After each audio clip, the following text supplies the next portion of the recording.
Anil sir, जिस तरीके से जेडीयू का एक समय ऐसा दिख रहा था कि सिंगल लार्जेस्ट पार्टी के तौर पर जेडीयू सबसे ऊपर रहने वाली है, उसके बाद मुख्यमंत्री नीतीश कुमार के आवास की सुरक्षा बढ़ा दी जाती है।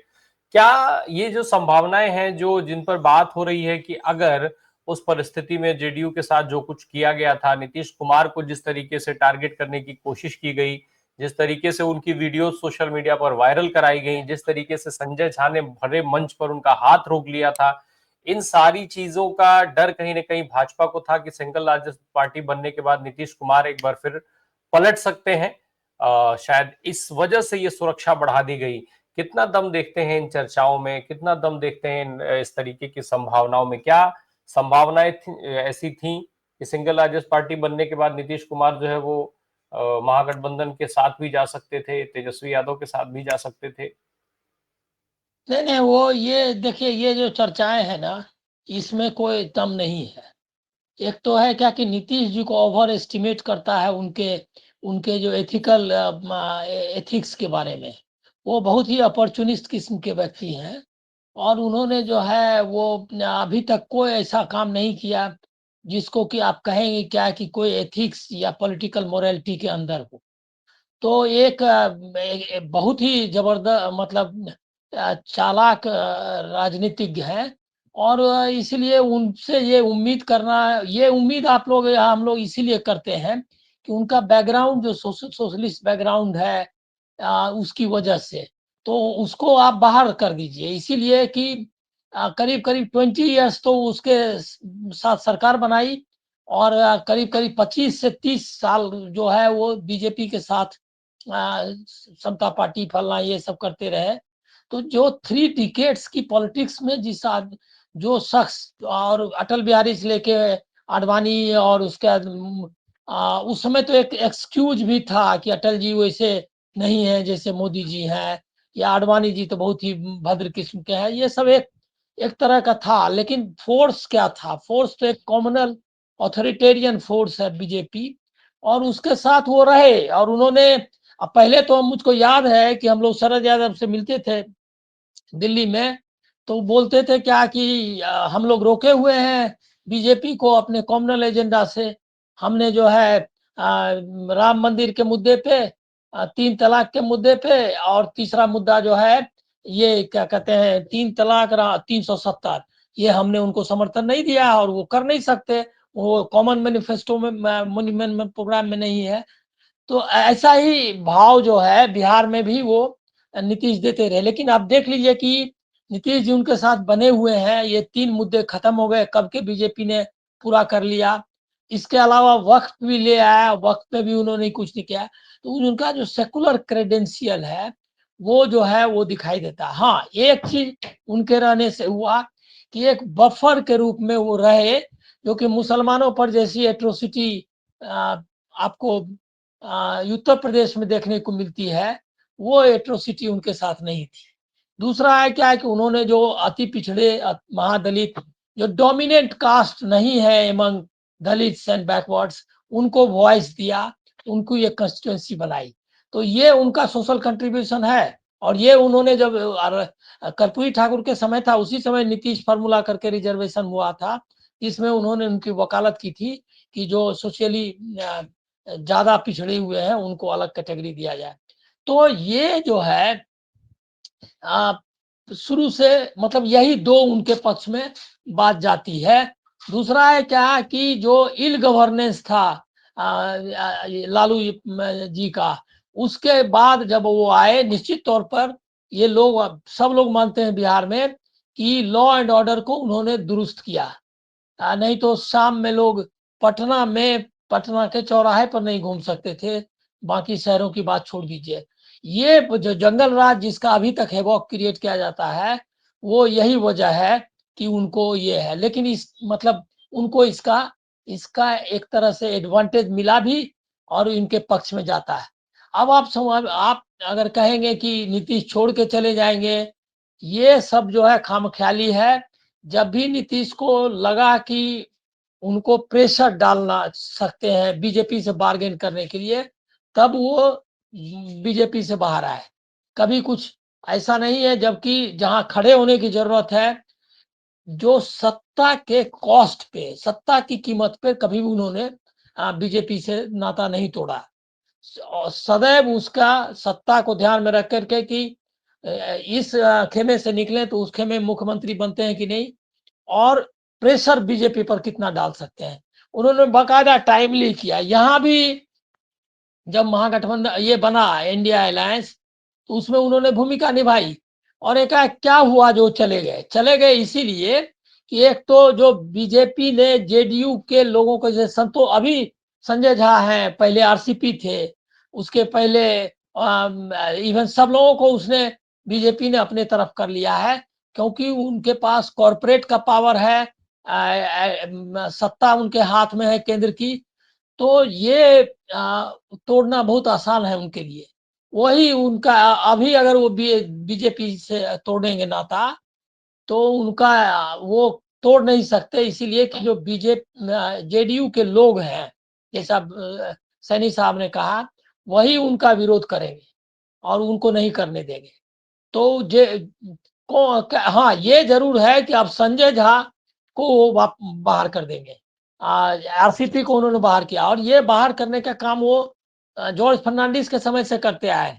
जॉर्ज फर्नांडिस ने समता पार्टी इसीलिए बनाई थी कि उन्होंने कहा था, मतलब मैं अब उनको कोट कर रहा हूं, जो प्राइवेट टॉक्स में उन्होंने लोगों को कहे हैं, कि अगर समता पार्टी मैं नहीं बनाऊंगा तो नीतीश वगैरह बीजेपी में चले जाएंगे। तो इससे बचने के लिए ये उनका हो सकता है, उनका खुद का एक्सक्यूज हो। और लालू जी ने जिस तरह से उन लोगों के साथ दुर्व्यवहार किया, जिसकी वजह से ये पार्टी, ये समता पार्टी बनाई जॉर्ज ने। जॉर्ज को पहले हटाया, फिर शरद यादव को हटाया, फिर आरसीपी को हटाया, सबको उन्होंने पार्टी का अध्यक्ष बनाया, और बोल करके सबके पास गए कि आप ही अध्यक्ष बनिए। शरद जी को तो उन्होंने कहा था कि दिल्ली आप ही संभालिए, हमको दिल्ली में इंटरेस्ट नहीं है, और आरसीपी को भी यही कह करके भेजा था दिल्ली। संजय झा की अब बारी है, आप 15-20 दिन में देख लीजिएगा कि संजय झा का आरसीपी बंद हो जाएगा। तो ये काम वो जरूर करते हैं, लेकिन कोई डिसिसिव फाइट नहीं करेंगे वो। अब है क्या कि बीजेपी उनको मुख्यमंत्री बनाएगी या नहीं। बीजेपी अभी उन्हीं को मुख्यमंत्री बनाएगी, ऐसा मेरा अंदाजा है। इसीलिए कि अभी वो जो ऑप्टिक्स है, जो लोगों के की नजर में जिस तरह से मतलब दिखाना है कि हम यूनाइटेड ये क्या कहते हैं, एनडीए है, और हम तो देखो जो कहते हैं वो करते हैं। इसीलिए 6 महीने का उनका टेन्योर है।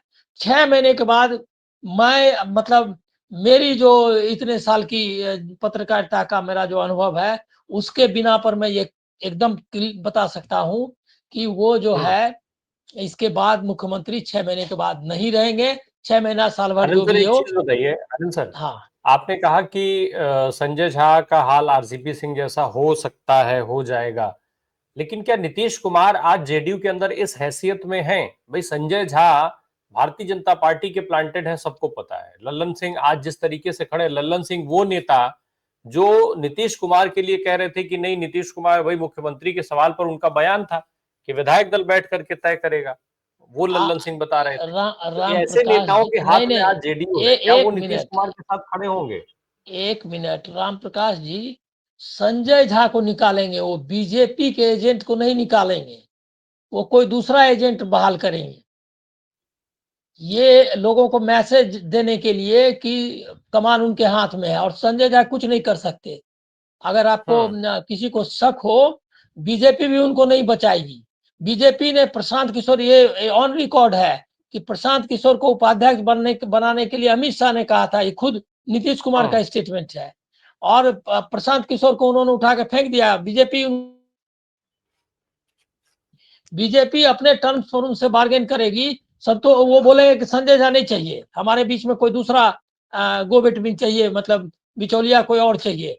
तो इसमें इसको क्या दिक्कत है, अमित शाह जी को क्या प्रॉब्लम है। संजय झा को व्यक्तिगत तौर पर लोगों में मैसेज ये जाएगा कि देखिए वो कितना कमान है उनके हाथ में, और बीजेपी के एजेंट को उन्होंने निकाल दिया।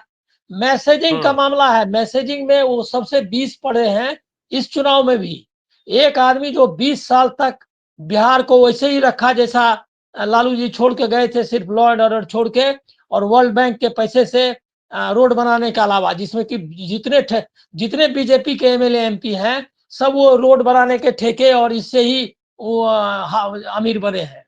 तो वो जो है इसके अलावा कुछ नहीं किया उन्होंने। बिहार में आज ज्यादा लोग जा रहा है माइग्रेट करके बाहर, और उनकी स्थिति जो माली हालत है वो ज्यादा खराब है। अभी 5 किलो अनाज और उसके बाद अभी ये जो 10,000 रुपया या ऐसे ही कुछ, जिसको हमारे यहाँ बोलते हैं सदा व्रत बांटना, मतलब सबको देना, तो सदा व्रत जो है उसी पर जीवित है। ऐसा इकोनॉमी उन्होंने बिहार को धकेल दिया। न वहाँ एजुकेशन सिस्टम अपने पटरी पर है, एकदम खराब कर दिया।